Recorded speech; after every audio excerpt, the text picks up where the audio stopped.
মাছ ধরার মরশুম শুরু হয়েছে মাসখানেক আগেই, অথচ এখনও নৌকা নিয়ে সুন্দরবনের নদীতে মাছ ধরতে যেতে পারলেন না মৎস্যজীবীরা।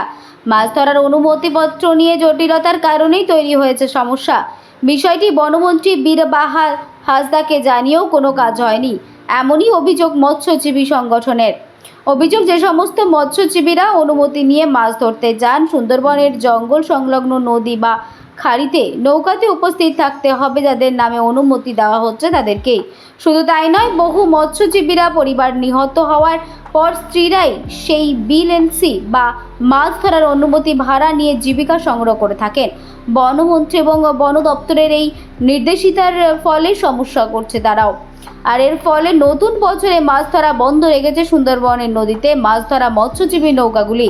প্রায় শতাধিক মৎস্যজীবী চরম দারিদ্র্যতার মধ্যেই পড়ছে মাছ কাঁকড়া সংগ্রহ করতে না পারার কারণে। দক্ষিণ 24 পরগনা থেকে গোপাল শীলের report, smile India news Bangla. কারণটা হচ্ছে অন্যান্য বছর যেমন জুলাইয়ের প্রথম থেকে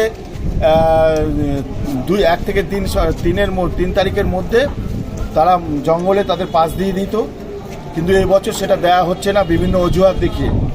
সেই জায়গা থেকে আমরা প্রতিবাদ করছি। সমস্ত মৎস্যজীবীরা দিনের পর দিন না খেয়ে রয়েছে এবং তাদের রুজি রোজগারের অভাব হচ্ছে। তারা ভিন রাজ্যে কাজে চলে যাচ্ছে, বাধ্য হয়ে তারা পরিযায়ী শ্রমিকে পরিণত।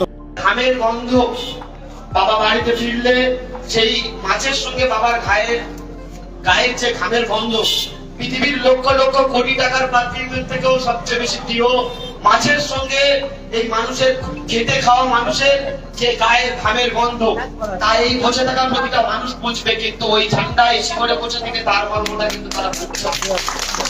লড়াইটা আমাদের এখানে। শুনেছি সুন্দরবনের সব থেকে বড় পৃথিবীর মধ্যে বাঘ